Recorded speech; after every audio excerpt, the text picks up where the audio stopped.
मंच पर उपस्थित उत्तर प्रदेश के यशस्वी मुख्यमंत्री श्रीमान योगी आदित्यनाथ जी, सहकार भारती के अध्यक्ष श्रीमान रमेश वैद्य जी,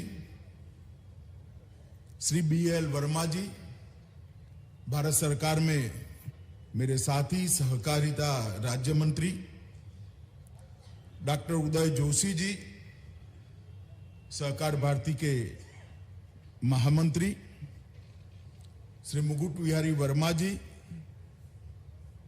उत्तर प्रदेश के सहकारिता मंत्री, स्वागत समिति के अध्यक्ष और सांसद भाजपा के वरिष्ठ नेता श्रीमान संतोष गंगवार जी, सहकार भारती उत्तर प्रदेश के अध्यक्ष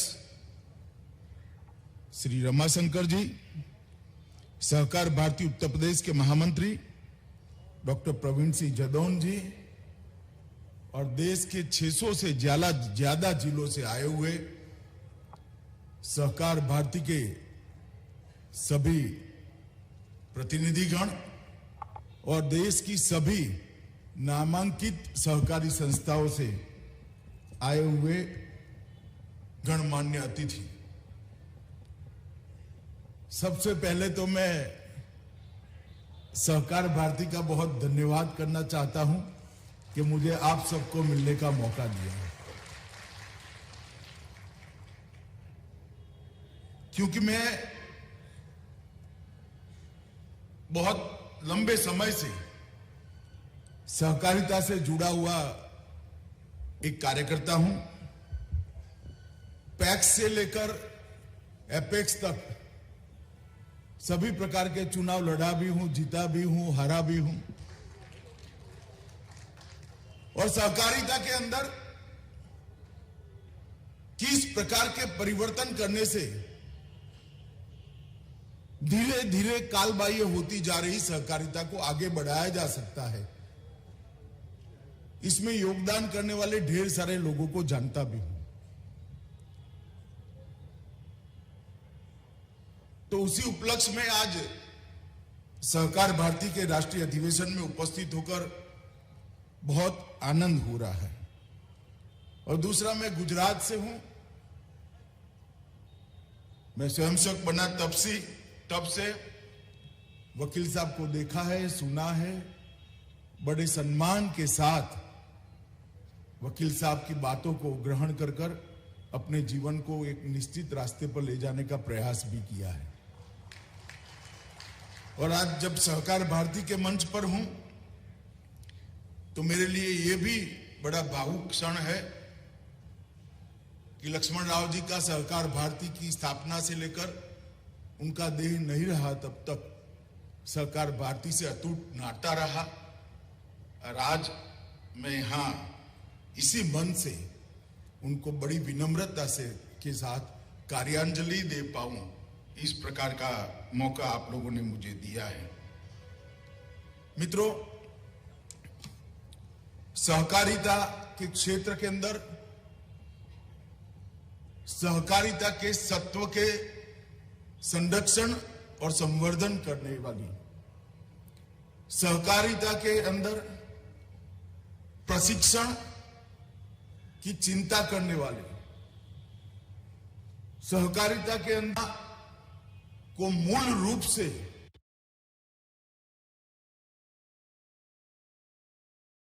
अखिल भारतीय संस्था नहीं है। मेरी जानकारी में अकेली सहकार भारती ये काम करती है, जिसका उद्देश्य कोई चुनाव लड़ना नहीं है सरकार, जिसका उद्देश्य सहकारिता के माध्यम से कुछ प्राप्त करना नहीं है। सहकार भारती का उद्देश्य सहकारिता को मजबूत कर सहकारिता की भावना को मजबूत कर देश के विकास में सहकारिता योगदान कर पाए, कंट्रीब्यूट कर पाए, एक प्रकार का मजबूत आंदोलन बनाना है सहकार भारती का उद्देश्य। इस प्रकार से निर्मल प्रकार की बहुत अच्छे उद्देश्य वाली और पवित्र तरह से चलती ये संस्था है। इसलिए मैं आप सबको इसके कार्यकर्ता होने के नाते, इसके प्रतिनिधि होने के नाते मैं बहुत बहुत बधाई देना चाहता हूं। और आप जब सहकारिता का काम कर रहे हो, सहकार भारती का काम कर रहे हो, तब आप इतना जरूर याद रखना कि आप आत्मनिर्भर भारत के लक्ष्य को पूर्ति का एक साधन बनकर काम कर रहे हो।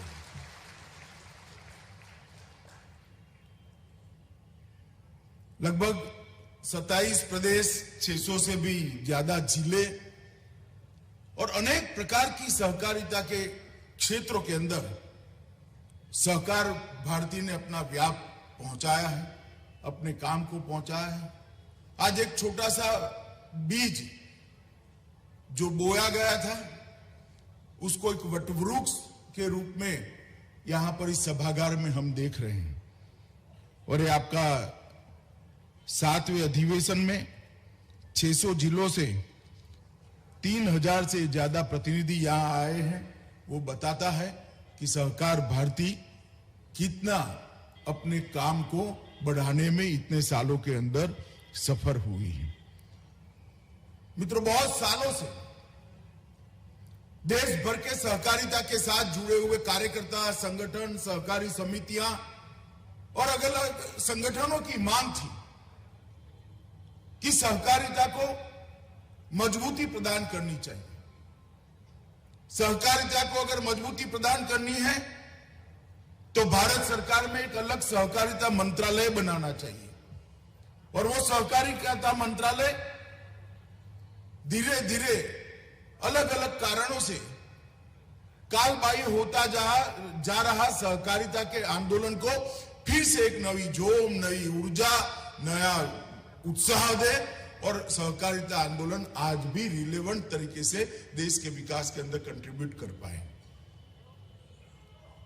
मुझे आप सबको कहते हुए आनंद होता है कि मोदी जी को देश की जनता ने जब दूसरी बार पूर्ण बहुमत की सरकार दी, उसकी दूसरी ही कैबिनेट में उन्होंने विचार रखा था कि एक सहकारिता मंत्रालय का गठन करना चाहिए। और आज हम सब के लिए आनंद का विषय है, देश के प्रधानमंत्री ने सहकारिता विभाग का गठन कर दिया। और मेरे लिए सौभाग्य का विषय है कि उन्होंने देश के पहले सहकारिता मंत्री बनने का मुझे मौका दिया है। सहकारिता मंत्री कोई पद नहीं है, सहकारिता मंत्री जिम्मेदारी है, मैं बहुत अच्छे तरीके से जानता हूं। वैकुंठ भाई मेहता, विखे पाटिल, धनंजय राव गाडगिल, लक्ष्मण राव इनामदार, ऐसे कई सारे लोगों ने जो परंपरा खड़ी करी है, जिस प्रकार से सहकारिता को भारत की आत्मा के साथ ओतप्रोत किया है, इस यात्रा को आगे ले जाना, उसको गति देना, उसको नई दिशा देना और गंतव्य स्थान पर पहुंचाना एक बहुत बड़ी जिम्मेदारी है, मुझे मालूम है। मगर सहकारिता की जब बात करते हैं तो बहुत सारे लोग इस तरह से देखते हैं कि भाई अब कैसे है टिकेगा, इसकी रिलेवेंसी कितनी बच गई है, क्या कंट्रीब्यूट कर पाएगा। मैं सहकार मंत्री के नाते उन सबको ये मंच का उपयोग करते हुए कहना चाहता हूं कि आपको भी मालूम नहीं होगा कि आप जिस लिज्जत पापड़ को खाते हैं वो एक सहकारिता की सक्सेस स्टोरी है। देश के घर में हर रोज अमूल ब्रांड का दूध, दही या छाछ आप पीते हो, वो सहकारिता का एक सफल मॉडल है। देश भर के किसान जिस इफ्को या क्रिप्को के खाद का उपयोग करते हैं वो भी एक कोऑपरेटिव है। और इस सफल कोऑपरेटिव के जो मॉडल खड़े हुए हैं, इसके आधार पर ढेर सारे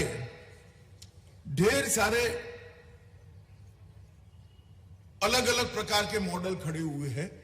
और उसका देश की इकोनॉमी में योगदान अगर देखना है तो शायद आज के अर्थतंत्र के अभ्यास करने वालों को इस ओर कभी ध्यान नहीं गया है।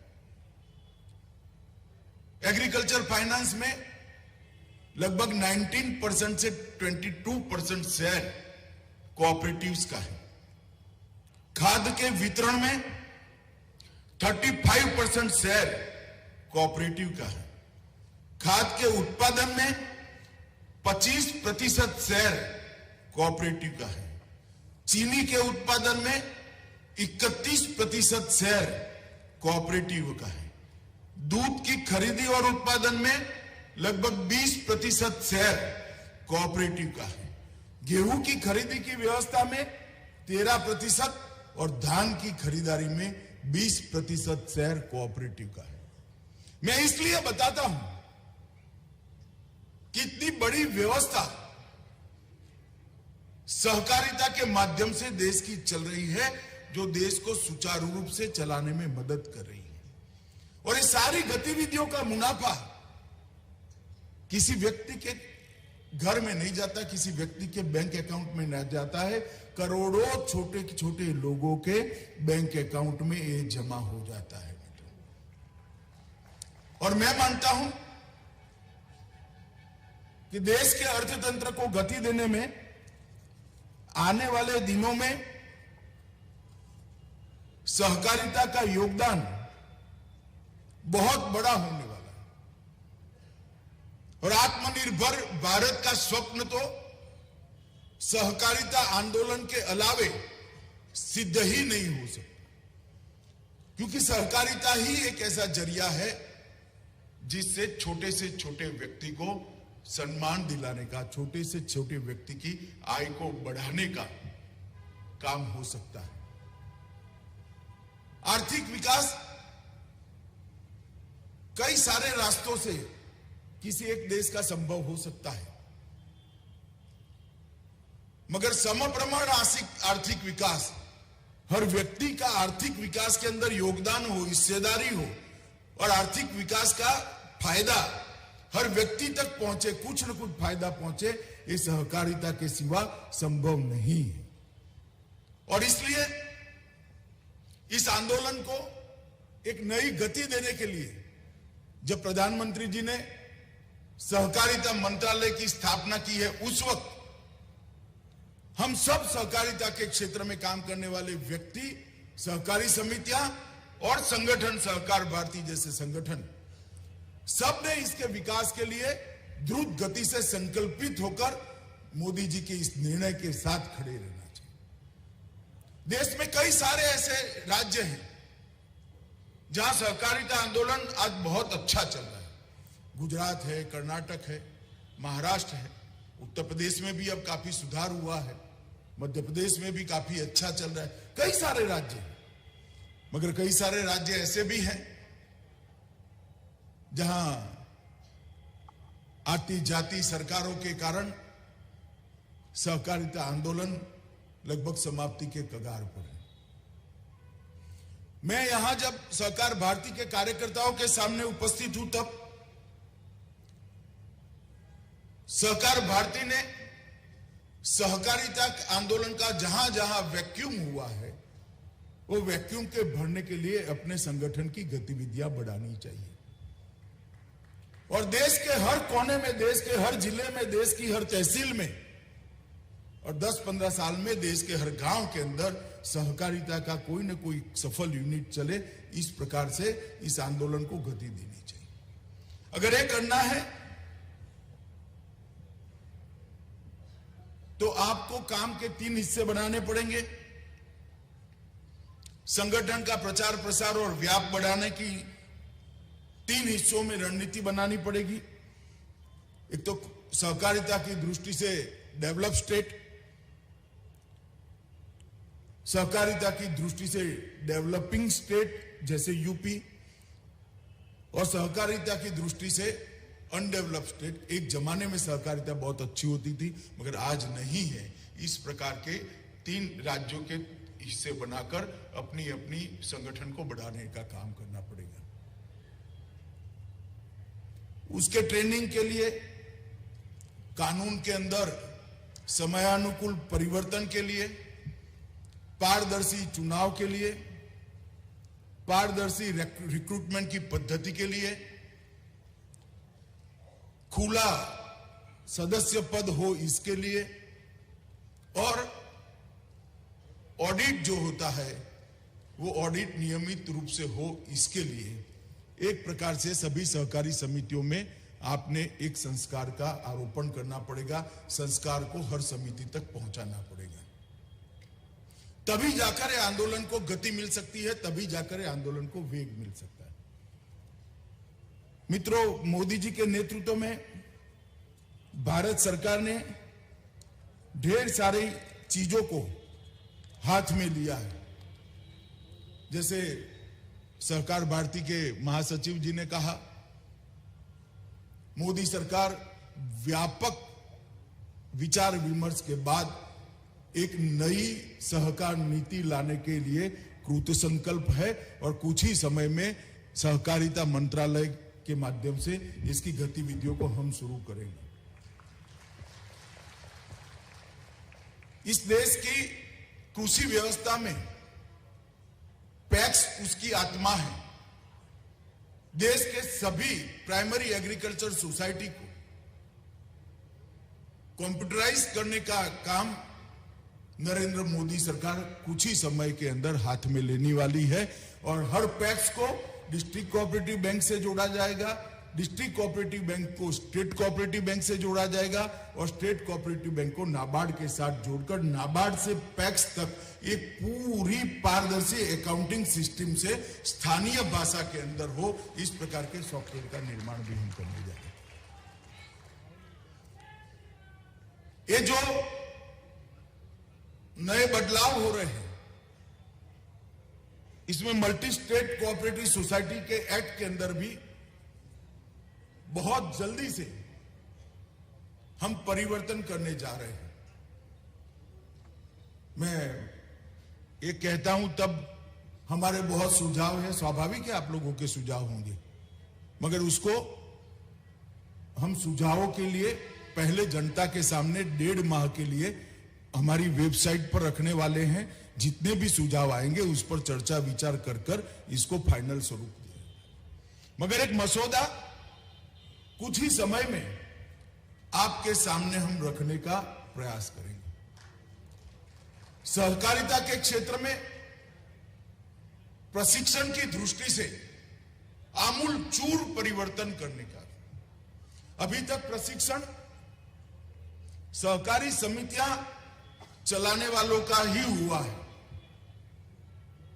इस पर ही ज्यादा बल दिया गया है या सहकार के प्रचार प्रसार पर।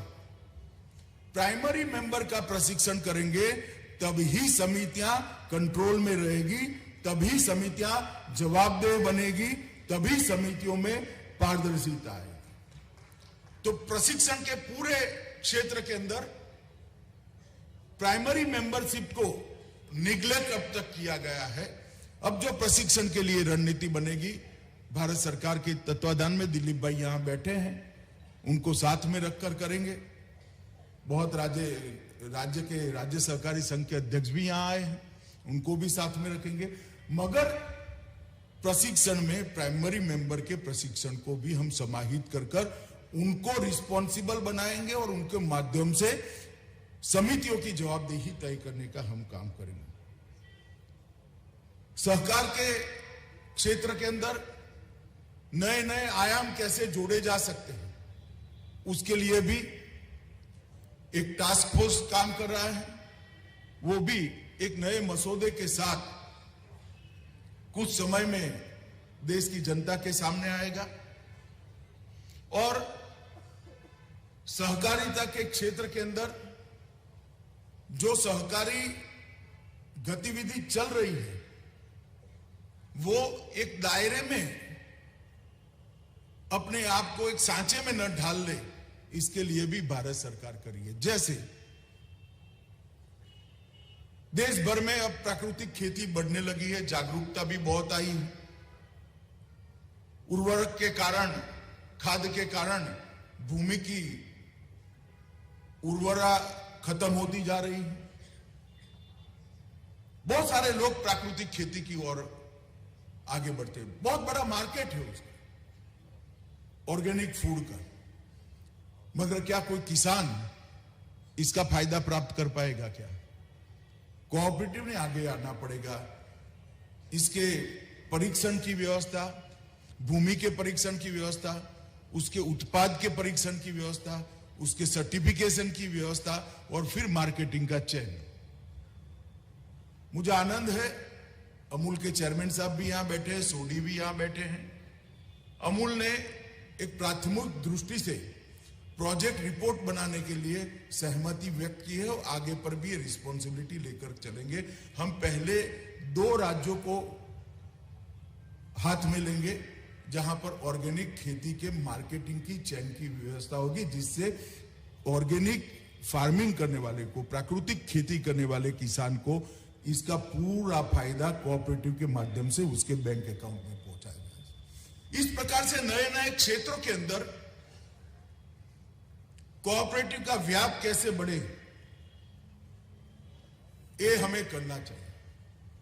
ढेर सारी बातें हैं मित्रों, आज एक ही दिन में मैं आपको बता नहीं सकता, मगर मैं इतना भरोसा दे सकता हूं आपको कि अब कोऑपरेटिव के साथ कोई सेकंड ग्रेड सिटीजन जैसा व्यवहार नहीं कर पाएगा, इतना मैं आपको भरोसा दूं।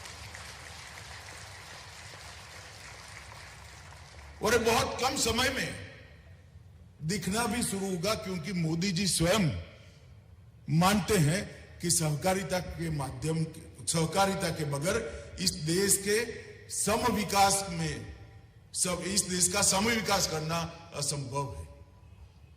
हर व्यक्ति का समान विकास ना कम्युनिस्ट थियरी से हो सकता है, ना पूंजीवादी थियरी से हो सकता है। सहकारिता एकमात्र मध्यम मार्गी रास्ता है जिससे सम विकास संभव है, और इस देश में कई अच्छे सहकारी मॉडल ने इसको करा है। 36 लाख बहनें अमूल में दूध देकर सम्मान के साथ जी रही हैं। बहुत बड़ा है, उदाहरण है, और यही मॉडल को हमने आगे बढ़ाना पड़ेगा। मगर आज जब मैं आपके बीच में बोल रहा हूं, तब मैं आप लोगों को भी कुछ कहना चाहता हूं। सहकार भारती अपने संगठन को, जैसे मैंने पहले बताया, ऐसे जहां पर कोऑपरेटिव का रीच गांव तक नहीं है, वो राज्यों में नए कोऑपरेटिव बनाने में अपने संगठन का उपयोग कर सकती है क्या? मुझे लगता है कि हमने संगठन की शक्ति बढ़ाने पर तो जरूर ध्यान देना चाहिए, इसके साथ साथ संगठन की सुगंध बढ़ाने में भी हमने ध्यान रखना चाहिए, और ये तभी बन सकती है कि जब वैक्यूम को हम भरेंगे। दूसरा काम है, आप जितनी भी डिमांड दे रहे हैं, मैं कई बार मिला हूं, गुजरात में भी मिला हूं, सहकारिता मंत्री बनने के बाद भी मिला हूं। प्रॉब्लम के साथ सॉल्यूशन भी लेकर आना चाहिए। सॉल्यूशन का सुझाव उसको फाइनल नहीं मानना चाहिए, परंतु सॉल्यूशन लेकर आना चाहिए। सहकारिता के क्षेत्र में ढेर सारी चीजें जो स्वस्थ रूप तरीके से नहीं चलती है, इसके लिए सहकार भारती ने थिंक टैंक कर काम कर इसके सॉल्यूशन पर अलग अलग क्षेत्र के एक्सपर्ट्स के साथ मिलकर काम करना चाहिए, और सहकारिता मंत्रालय को ये निष्कर्ष भी देने चाहिए। जैसे पारदर्शी चुनाव कैसे हो, ओपन मेंबरशिप कैसे हो, ट्रेनिंग का मॉडल क्या हो सकता है, रिक्रूटमेंट के अंदर जो करप्शन है इसको कैसे समाप्त कर सकते हैं। ऐसी ढेर सारी चीजें हमें भी मालूम है। इसके कारण सहकारिता आंदोलन आज निर्बल हो रहा है, इरेलेवेंट हो रहा है। ये सारी चीजों को हम कैसे बदल सकते हैं, वो सॉल्यूशन ढूंढने का काम भी सहकारिता के क्षेत्र में काम करने वाले सहकार भारती जैसे संगठन कर सकते हैं, और एक पॉलिसी डॉक्यूमेंट बनाकर अगर आप भारत सरकार के सहकारिता मंत्रालय को देंगे तो मुझे भरोसा है कि सभी राज्य सरकारों के साथ में रखकर हम जरूर उसको प्रभावी रूप से लागू करने के लिए प्रयास कर सकते हैं। मित्रों, हम उत्तर प्रदेश में हैं। उत्तर प्रदेश के साथ इस सभागार में जो लोग बैठे हैं, आप भी, मैं भी, कई सारे आंदोलनों के कारण हम उत्तर प्रदेश से जुड़े रहे हैं। अभी 2 दिन पहले, 3 दिन पहले मोदी जी ने बाबा विश्वनाथ कॉरिडोर का लोकार्पण किया।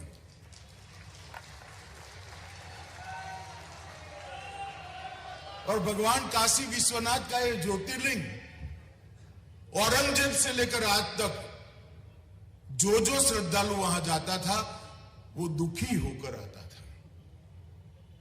वहां की स्थिति को देखकर मेरा आप सबसे आग्रह है, सभी लोग हो सके तो काशी दर्शन करिए, कर जाना, दिव्य शांति का अनुभव आप लोग।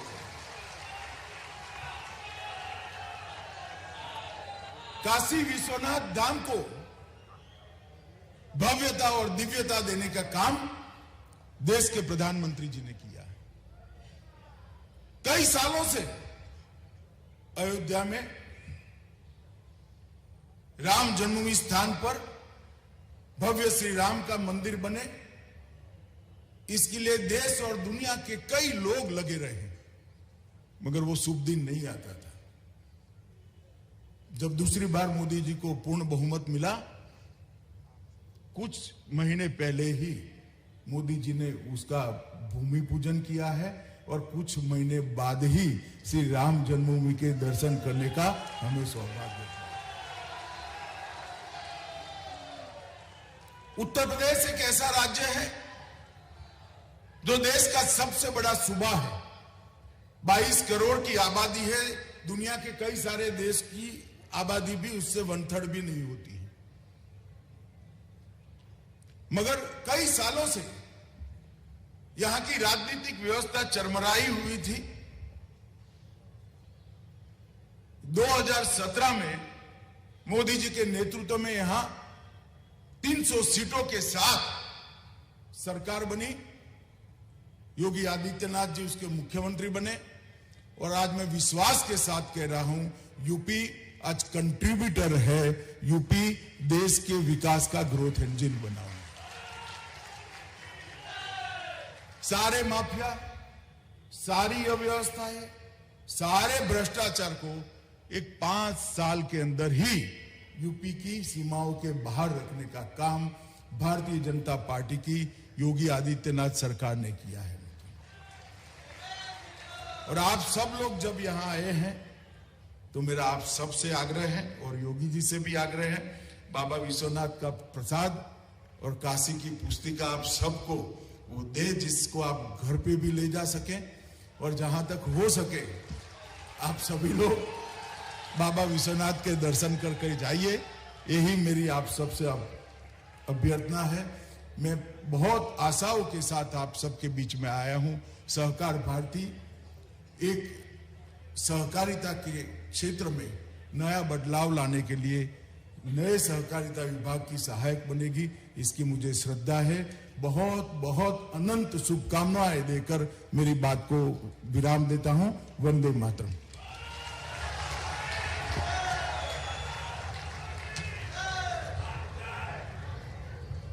बहुत बहुत धन्यवाद माननीय श्री अमित शाह जी।